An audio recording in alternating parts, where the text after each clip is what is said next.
നമ്മളൊക്കെ പല ടൈപ്പിലുള്ള സിപ്പപ്പ് കഴിച്ചിട്ടുണ്ടാവില്ലേ? എന്നാൽ ഒരു ചിക്കൻ സിപ്പപ്പ് കഴിച്ചിട്ടുണ്ടോ നിങ്ങളൊക്കെ?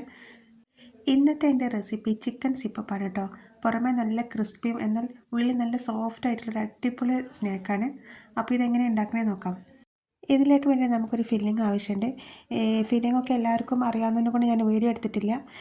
കുറച്ച് സവാളയിലേക്ക് ഇഞ്ചി, വെളുത്തുള്ളി, പച്ചമുളക്, കരിവേപ്പില, കുറച്ച് മുളക് പൊടി, ഉപ്പും കുറച്ച് ചിക്കൻ മസാല ഇട്ട് വഴറ്റിയിലേക്ക് ഉപ്പും മഞ്ഞൾപ്പൊടി ഇട്ട് വേവിച്ച ചിക്കനും കൂടി ആഡ് ചെയ്താൽ നമ്മൾ ഫില്ലിംഗ് റെഡിയാവും.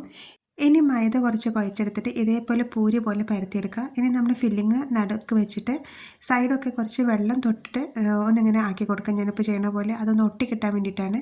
ഇനി ഇതൊന്ന് റോൾ ചെയ്തെടുത്തിട്ട് നമ്മളൊരു സിപ്പപ്പിൻ്റെ ഒരു ഷേപ്പിലേക്ക് കൊണ്ടുവരിക.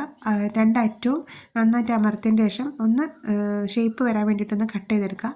ഇനി എല്ലാം ഇതേപോലെ ചെയ്തെടുത്തതിന് ശേഷം കുറച്ച് മൈദ ഉപ്പും വെള്ളവും ഇട്ട് നന്നായിട്ടൊന്ന് കലക്കിയിട്ട് ഒരു ബാറ്റർ ഉണ്ടാക്കിയെടുക്കുക. കുറച്ച് ബ്രെഡ് ക്രംസും വേണം.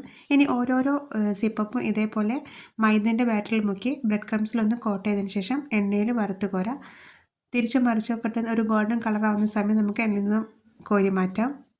ബ്രെഡ് ക്രംസിൽ കോട്ട് ചെയ്തതിന് ശേഷം ഇതൊരു ട്രേയിൽ നിരത്തിയിട്ട് ഒന്നിനോട് തൊടാതെ ഫ്രീസ് ചെയ്തെടുത്താൽ നമുക്ക് നോമ്പിലേക്കൊക്കെ കേട് കൂടാതെ ഇത് ഉപയോഗിക്കാൻ പറ്റും കേട്ടോ. അങ്ങനെ വേണമെങ്കിലും ചെയ്യാം. ഇപ്പോൾ തന്നെ നമ്മുടെ ചിക്കൻ സിപ്പപ്പ് റെഡി ആയിട്ടോ. നല്ല ഭംഗിയിലെ കാണാം, അതേപോലെ തന്നെ നല്ല ടേസ്റ്റ് ഉണ്ട് കഴിക്കാൻ.